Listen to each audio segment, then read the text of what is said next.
ध्वनिर्वर्णा पदं वाक्यमित्यास्पदचतुष्टयम् यस्याः सूक्ष्मादिभेदे वाग्देवीं तामुपास्महे।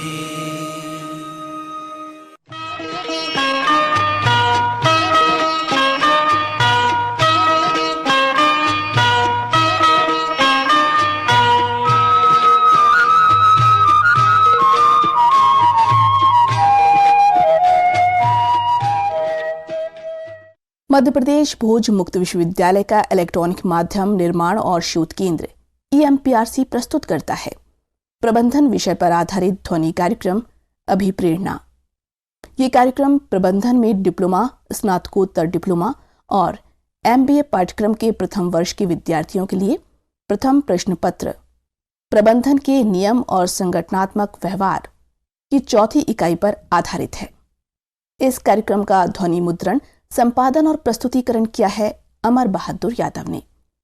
तो साथियों, लीजिए सुनिए प्रबंधन विषय पर आधारित ध्वनि कार्यक्रम अभिप्रेरणा। आज प्रस्तुत है इस कार्यक्रम का पहला भाग।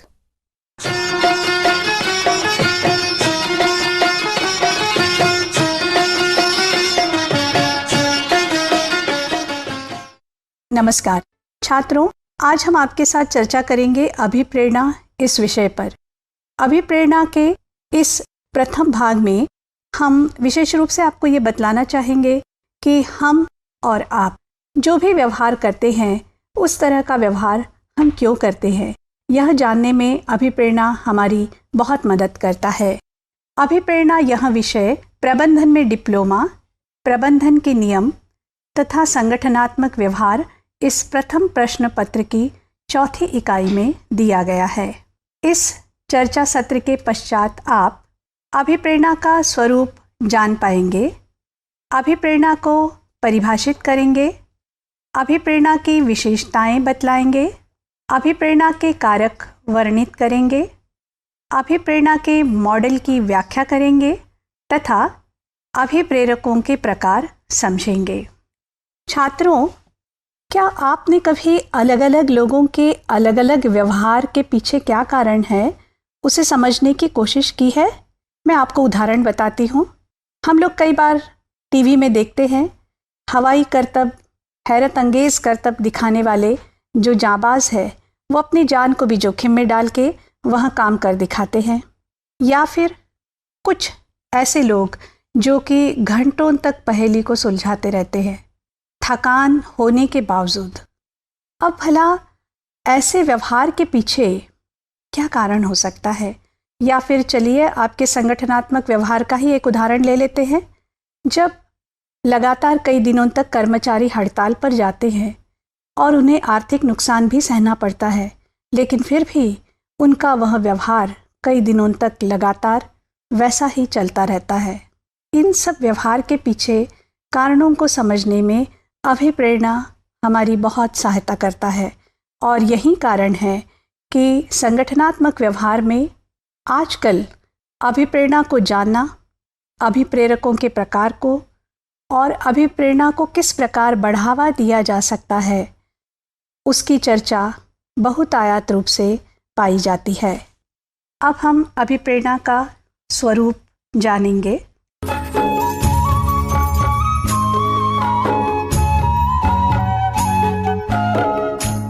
अभिप्रेरणा एक शक्ति है जो व्यवहार को दिशा निर्देशित करती है।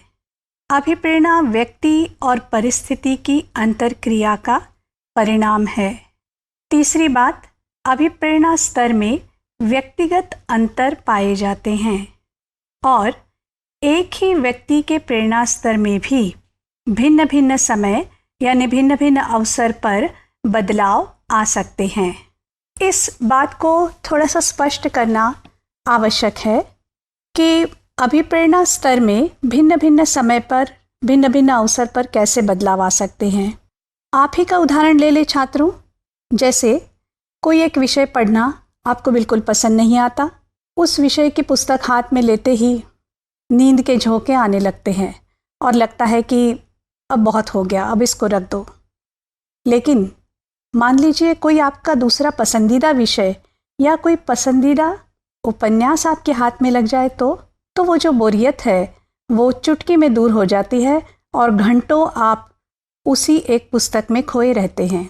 यानी कि आपके प्रेरणा स्तर में पहले बहुत कमी थी जब आपको रुचिकर विषय पढ़ने को नहीं मिल रहा था, और बाद में जब आपको रुचिकर विषय पढ़ने का अवसर मिला तो आपके प्रेरणा स्तर में अपने आप बढ़ोतरी आ गई। तो इस प्रकार एक ही व्यक्ति के प्रेरणा स्तर में भी भिन्न भिन्न समय पर भिन्न भिन्न अवसर पर बदलाव आ सकते हैं, और ये कोई बहुत नई बात आपके लिए हमारे लिए नहीं है। हम सब लोग इससे बखूबी परिचित भी है।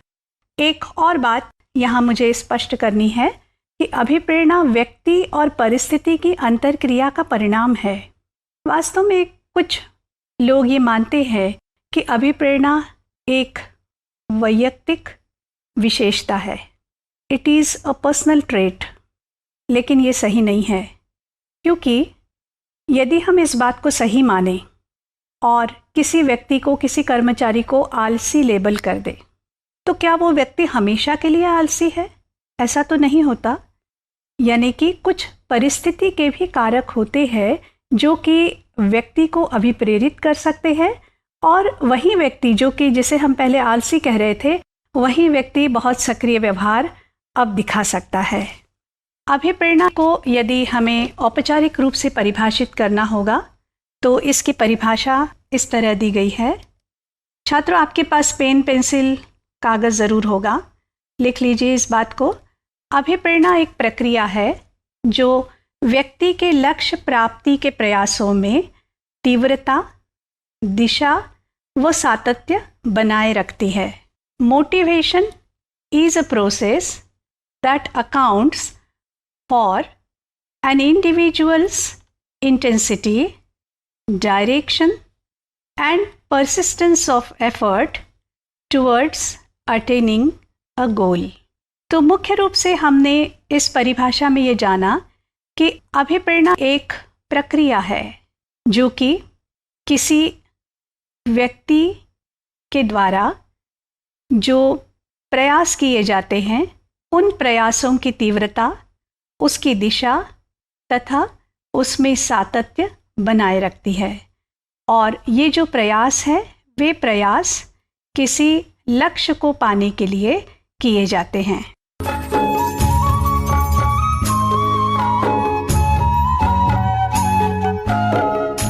प्रेरणा की विशेषताओं की अब हम चर्चा करें।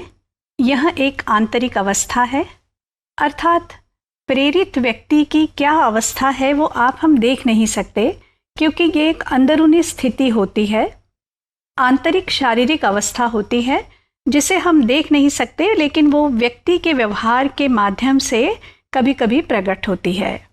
दूसरा पॉइंट, प्रेरित व्यक्ति सक्रिय होकर व्यवहार करता है। जब भी व्यक्ति प्रेरणा से भरपूर होगा तो वह व्यक्ति कभी भी निष्क्रिय रूप से बैठा नहीं रहेगा, वह व्यक्ति अपने लक्ष्य की प्राप्ति के लिए लगातार प्रयास करेगा।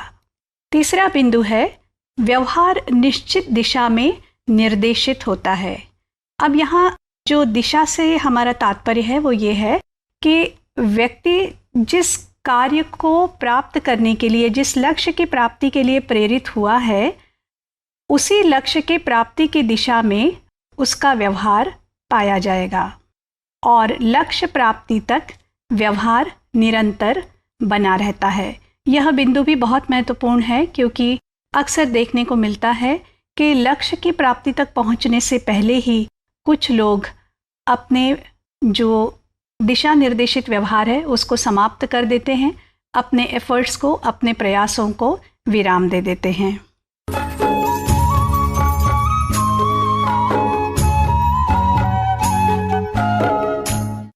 प्रेरणा के जो 3 कारक हैं उनको हम इस प्रकार रख सकते हैं।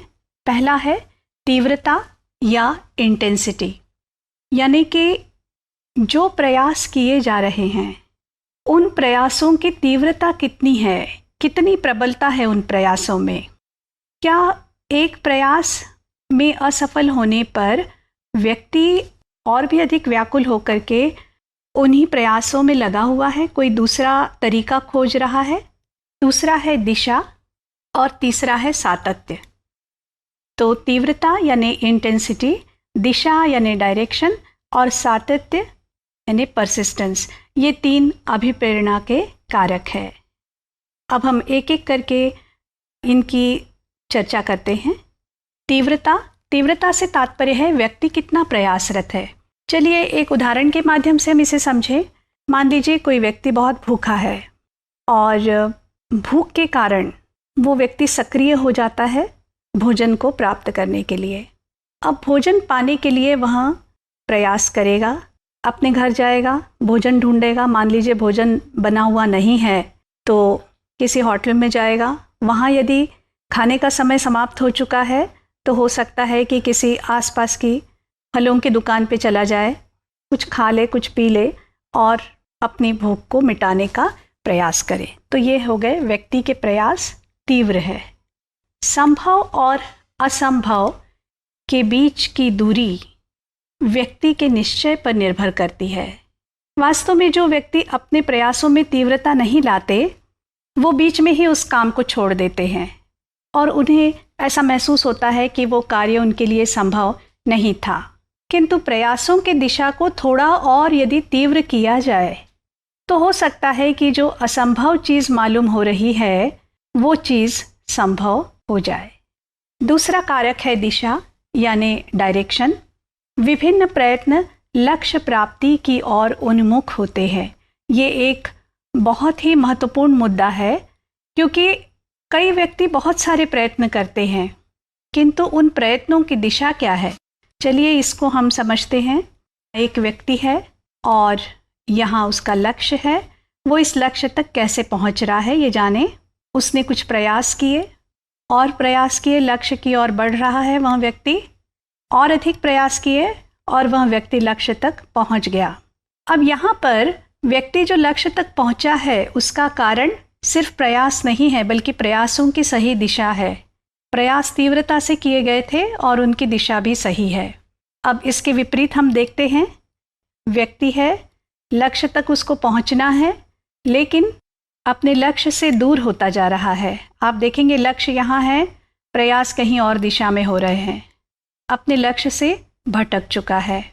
तो इसलिए अभिप्रेरित व्यवहार हम उसे ही कहेंगे जो कि लक्ष्य की ओर उन्मुख है। लक्ष्य की ओर उन्मुख है अर्थात उनकी सही दिशा हो, वही व्यवहार अभिप्रेरित व्यवहार कहलाएगा। ये मित्रों मैंने एक जगह पढ़ा था, मुझे बहुत अच्छा लगा, सोचा आपके साथ इसको शेयर करूं। यदि आपको पता नहीं है कि आप कहाँ जा रहे हैं तो कोई भी रास्ता आपको अपनी मंजिल तक नहीं पहुंचा सकता क्योंकि आपको ही ये मालूम नहीं है आपको जाना कहाँ है। आप अलग अलग रास्ते ढूंढ रहे हैं और हो सकता है कि सही रास्ता आपके सामने हो पर आपको मालूम ही नहीं है कि आपकी मंजिल क्या है, आपको पता नहीं है आपका लक्ष्य क्या है, इसलिए आप रास्ता भी सही नहीं चुन पाएंगे। सातत्य, परसिस्टेंस यानी बाधाओं के होते हुए भी प्रेरित व्यक्ति निरंतर प्रयास करता है। निरंतर प्रयास होना बहुत बहुत ज़रूरी है क्योंकि कुछ लोग ऐसे होते हैं जो थोड़े से प्रयासों से अपना हौसला खो देते हैं और सोचते हैं कि ये कार्य तो मुझसे नहीं होगा, इस लक्ष्य की प्राप्ति मुझसे नहीं होगी। सफलता आपको आगे बढ़ने के लिए प्रेरित करती है जबकि असफलता आपको सबक देती है। दोनों ही बातें जिंदगी की पहेली सुलझाने के लिए आवश्यक है क्योंकि देखिए होता यह है जिस व्यक्ति को कई बार सफलता मिली है यदि एक आध बार उसको असफलता मिलती है तो वो हौसला खो देता है। पर असफलता से हमें ये पता चलता है कि हमारे मार्ग की क्या बाधाएं हैं और हम उनको दूर करने की भी कोशिश करते हैं। इसलिए असफलता हमें सबक देती है और उस सबक को ध्यान में रखते हुए जब हम आगे और अधिक कार्य करेंगे, सक्रिय होंगे, प्रयास करेंगे तो हमें बराबर सफलता मिलेगी। एक बात मुझे याद आई, मैंने कहीं पढ़ा था कि थॉमस एडिसन ने जब अपनी खोज की थी उसके पहले करीब 10,000 बार उनको असफलता का सामना करना पड़ा था। तो यदि वे ये सोचते कि निरुत्साहित हो जाते कि मुझसे ये काम नहीं हो रहा है, तो हो सकता है कि हम सबको उस आविष्कार का लाभ नहीं मिलता जो कि इन दिनों हम जिससे लाभान्वित हो रहे हैं। ये कोटेशन थॉमस एडिसन का ही है। Many of life's failures are those when people did not realize how close they were to success when they gave up. तो जब भी हम प्रयत्न करना छोड़ दें, एक बात ध्यान रखें, हो सकता है कि अब आप सफलता के बहुत नज़दीक पहुँचे हो और थोड़ा सा यदि आप हौसला रखें तो हो सकता है कि अगले ही प्रयास में सफलता आपको मिल सकती थी।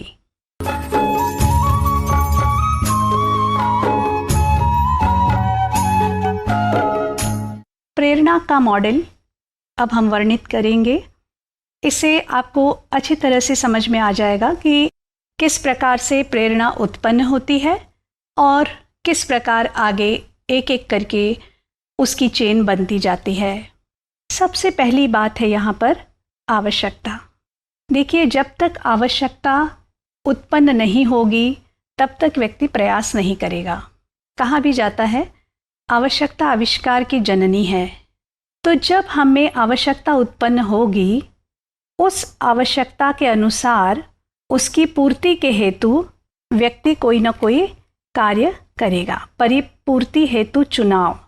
यहाँ चुनाव से तात्पर्य यह है कि जो एक्शंस, जो क्रियाएं करनी है, उसका व्यक्ति चयन करता है कि मेरी ये आवश्यकता है, ये आवश्यकता इन उपायों से पूरी हो सकती है, और वह एक एक करके उन विभिन्न उपायों के बारे में सोचता है। फिर उसके बाद है लक्ष्योन्मुख व्यवहार, गोल ओरिएंटेड बिहेवियर। यानी कि व्यक्ति ने जो व्यवहार के बारे में सोचा है कि मैं ये करके देखूं, वह करके देखूं, वो एक एक करके वो व्यवहार अपना के देखता है। नेक्स्ट है, चौथा स्टेप है यहाँ पर व्यवहार का मूल्यांकन। फिर व्यक्ति अपने ही द्वारा किए गए एक एक व्यवहार को इवैल्यूएट करता है कि कौन सा उसका व्यवहार सफल रहा, कौन सा व्यवहार असफल रहा। पुनर्बलन यानी पुरस्कार या दंड, मतलब व्यवहार के मूल्यांकन से उसे क्या पता चला, क्या वह अपनी आवश्यकता की पूर्ति की दिशा में आगे बढ़ा या कि उल्टे उसको कुछ दंड ही भुगतना पड़ा, उसकी कुछ हानि हुई। और फिर लास्टली आवश्यकता का पुनर्मूल्यांकन, मतलब वो ये देखता है कि हमारी कितनी आवश्यकता पूरी हो पाई है। इसी मॉडल को छात्रों एक उदाहरण से मैं आपको समझाना चाहती हूँ। चलिए आपका पढ़ाई का उदाहरण ले लेते हैं। मान लीजिएगा कि परीक्षा नज़दीक आ रही है और आपके पास एक विषय के आवश्यक जो नोट्स है वह उपलब्ध नहीं है, आपके पास उसकी पुस्तक भी नहीं है। और अब जब आप सोचते हैं कि चलो मैं इधर उधर से कहीं से पुस्तक को जुटाऊं, तो आप विभिन्न बुक स्टोर्स पर जाते हैं और पता करते हैं कि क्या ये पुस्तक मुझे मिल सकती है। आपको पता चलता है कि नहीं, वो पुस्तक आउट ऑफ स्टॉक हो चुकी है। तो ये आपने लक्ष्योन्मुख व्यवहार किया कि आप पुस्तकों की दुकान में गए और आपने जानना चाहा कि क्या आपको वह पुस्तक मिल सकती है या नहीं, और आपको पता चला कि अब वो पुस्तक आपको मिल नहीं सकती। अब आपने कुछ और अल्टरनेटिव सोचा होगा कि आपकी आवश्यकता को पूरा करने के लिए आप और क्या कर सकते हैं। हो सकता है कि आपका कोई अच्छा दोस्त है जिसके पास उस विषय के पूरे नोट्स हैं और वह रोज़ कक्षा में भी जाता था। तो अब आप ये दूसरा उपाय अपना सकते हैं कि आप उस मित्र का घर ढूंढें, उस मित्र के घर पहुँचे और उसको अच्छी तरह प्रॉमिस करके, अच्छे से समझा बुझा के और मना के आप उसके पास से वो चीज़ें ले आए और उनको पढ़ लें। तो फिर आपकी ये जो आवश्यकता थी कि आपको आवश्यक विषय के नोट्स आपके पास उपलब्ध नहीं थे, वो आपकी आवश्यकता पूरी हो गई। तो लगभग हर एक प्रेरणा में हम यही मॉडल देखेंगे कि कोई ना कोई आवश्यकता पहले उत्पन्न होती है, व्यक्ति विभिन्न प्रकार के व्यवहार करता है और उन व्यवहार से उसको जो पुनर्बलन मिलता है, चाहे पुरस्कार हो चाहे दंड हो, उनको वो ध्यान में रखता है और उसके बाद फिर वो अगले किसी वैकल्पिक व्यवहार के बारे में सोचता है। अब हम देखते हैं इन्हीं बातों को यहाँ पर बिंदुओं के रूप में मैंने रखा है। सबसे पहला है आवश्यकता की उत्पत्ति, दूसरा है क्रियाशीलता व तनाव में वृद्धि। जब आवश्यकता उत्पन्न होती है तो व्यक्ति सक्रिय हो जाता है। सक्रिय इसलिए क्योंकि अंदरूनी तनाव वह महसूस करता है अपनी उस आवश्यकता को पूरा करने के लिए, और इसलिए वह क्रियाशील हो जाता है। लक्ष्य की प्राप्ति, लक्ष्य के लिए वह विभिन्न उपाय करेगा, फिर उसको लक्ष्य की प्राप्ति होगी। नेक्स्ट है संतुष्टि का अनुभव, क्योंकि जब एक बार व्यक्ति को वांछित लक्ष्य की प्राप्ति हो गई तो वह संतुष्टि का अनुभव करता है और उसमें उसे जो भी प्रोत्साहन देने वाले जो कारक मिले हैं, जो भी पुनर्बलन वाले कारक मिले हैं, उनका भी वह मूल्यांकन करता जाता है। जैसे अभी मैंने जो आपको उदाहरण समझाया था कि उस मित्र के पास से यदि आपको अपने वांछित नोट्स मिल जाते हैं जिनसे कि आप अपनी पढ़ाई भली भांति कर सके, तो यहाँ पर आपको जो रीएनफोर्समेंट मिला है वो ये है कि वो व्यक्ति आपका एक बहुत अच्छा दोस्त है जिसने कि कठिनाई में आपकी सहायता की थी, और आगे भी कभी आप उसके ऊपर रिलाय कर सकते हैं, उस पर भरोसा कर सकते हैं। यहाँ जो पुनर्बलन या लक्ष्य की बात हो रही थी उसको थोड़ा सा और विस्तार में आपको बताना भी ज़रूरी है। पुनर्बलन या लक्ष्य धनात्मक भी हो सकते हैं। धनात्मक लक्ष्य को व्यक्ति पाने का प्रयास करता है, धनात्मक लक्ष्य को पाने का प्रयास करता है। और कभी कभी ये लक्ष्य ऋणात्मक भी हो सकते हैं। ऋणात्मक लक्ष्य से वह हमेशा बचने का प्रयास करेगा, क्योंकि ऐसे जो लक्ष्य है, जो निगेटिव है, ऋणात्मक है, वो उसको कष्ट पहुंचाते हैं। जैसे मैंने आपको बताया था दंड है या बुरे अनुभव है, तो इनसे व्यक्ति हमेशा बचना चाहेगा।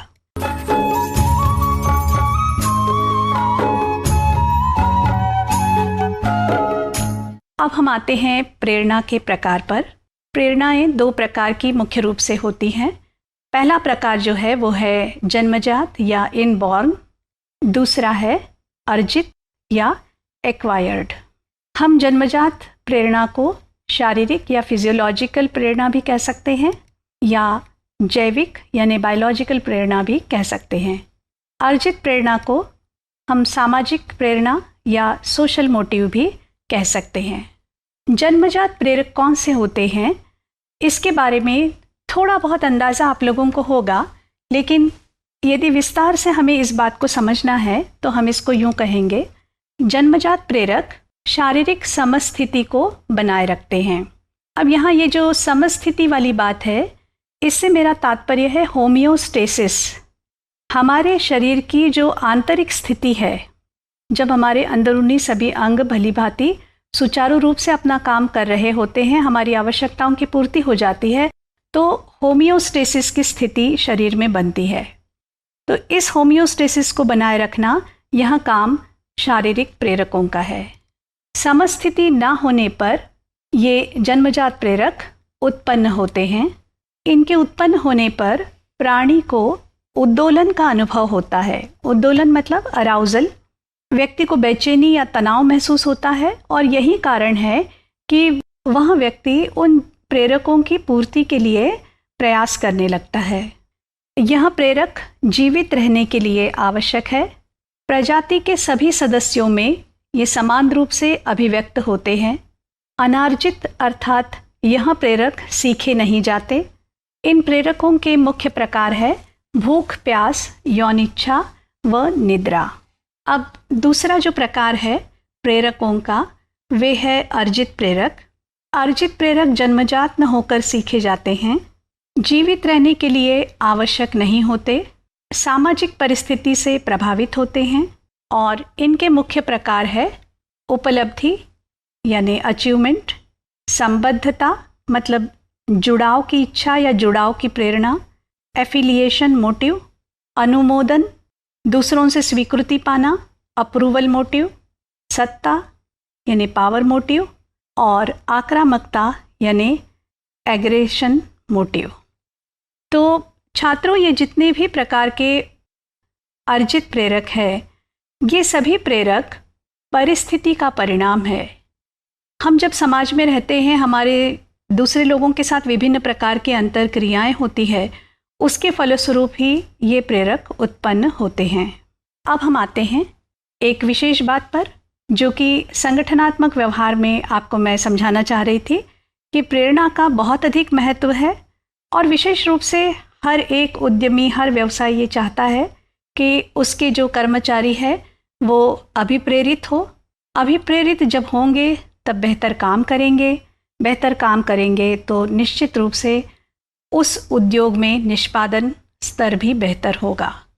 तो चलिए देखते हैं प्रेरणा का क्या महत्व है। प्रेरित व्यवहार की विशेषताएं। उच्च स्तरीय गुणवत्ता। जब व्यक्ति अच्छा काम करने के लिए प्रेरित होता है तो निश्चित रूप से वो जो कार्य भी करता है उसमें क्वालिटी का अंतर दिखाई देगा, हाई लेवल ऑफ क्वालिटी। दूसरा, अधिक उत्पादन। जो प्रोडक्शन है, जो उत्पादन है वो बेहतर होता है। कार्य में कर्मचारी रुचि लेने लगते हैं। जो भी योजनाएं उस उद्योग में बनी हैं उन योजनाओं को सफलता मिलती है। समूह के अन्य सदस्यों में भी प्रेरणा का संचार होता है, क्योंकि जैसा मैंने अभी स्पष्ट किया था आपको, कुछ प्रेरणाएं अर्जित भी होती है, एक्वायर होती है। और सामाजिक परिस्थिति में एक व्यक्ति दूसरों को देखकर उनको खुद भी ग्रहण करता है। तो यही कारण है कि जब समूह के कुछ लोग बहुत अच्छा कार्य करते हैं और उन्हें पुनर्बलन यानी इंसेंटिव यानी पुरस्कार मिलते हैं, तो अन्य सदस्यों में भी प्रेरणा का संचार होने लगता है। अब यहाँ पर एक छोटा सा प्रश्न है। वो प्रश्न ये है कि कौन से बातें कर्मचारियों के लिए प्रेरक हो सकती हैं। अक्सर हम सोचते हैं कि पैसा एक बहुत बड़ा प्रेरक है, परंतु ऐसा नहीं है। अलग अलग लोगों के लिए अलग अलग बातें प्रेरणा का कारण बन सकती हैं। हो सकता है कि किसी सदस्य के लिए, किसी कर्मचारी के लिए अन्य सदस्यों के साथ काम करना यानी टीम वर्क भी एक प्रेरक हो सकता है। कभी किसी दूसरे सदस्य के लिए लीडरशिप भी एक प्रेरणा का कारण हो सकती है। और किसी अन्य सदस्य के लिए रुचिकर कार्य यदि हो तो इंटरेस्टिंग टास्क भी उसके लिए एक प्रेरक बन सकता है। मेरे इस कथन का आशय कदापि ये नहीं है कि पैसा अपने आप में प्रेरक नहीं है। प्रेरक ज़रूर है, परंतु ऐसा नहीं कि पैसा अन्य बातों से ऊपर आएगा। वह भी एक बहुत महत्वपूर्ण प्रेरक है।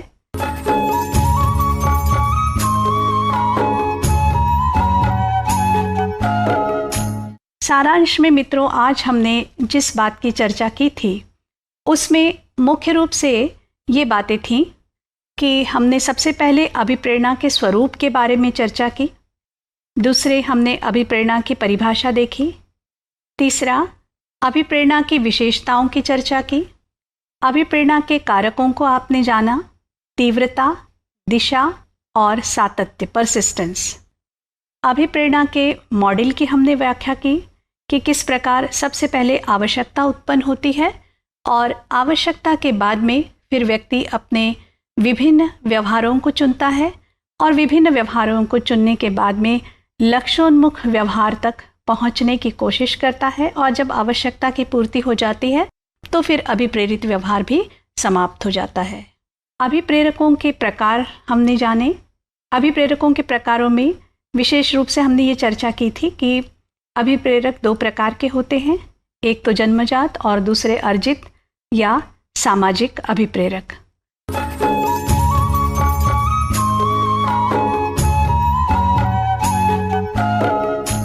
तो अब आप लोगों के लिए कुछ मैं प्रश्न देना चाहती हूँ। पहला प्रश्न है, अभिप्रेरणा को परिभाषित कीजिए। दूसरा, अभिप्रेरणा के कारकों की व्याख्या कीजिए। तीसरा, अभिप्रेरणा के मॉडल की चर्चा कीजिए। और अभिप्रेरक कौन कौन से हो सकते हैं, इस पर एक संक्षिप्त टिप्पणी लिखिए।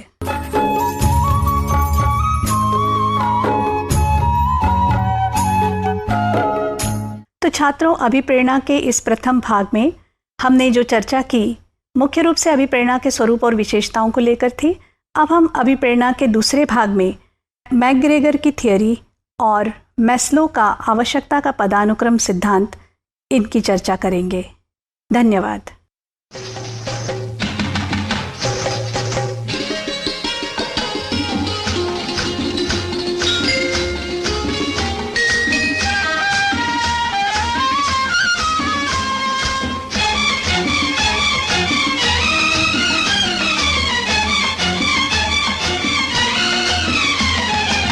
अभी आप सुन रहे थे प्रबंधन विषय पर आधारित ध्वनि कार्यक्रम अभिप्रेरणा। आज आपने इस कार्यक्रम का पहला भाग सुना।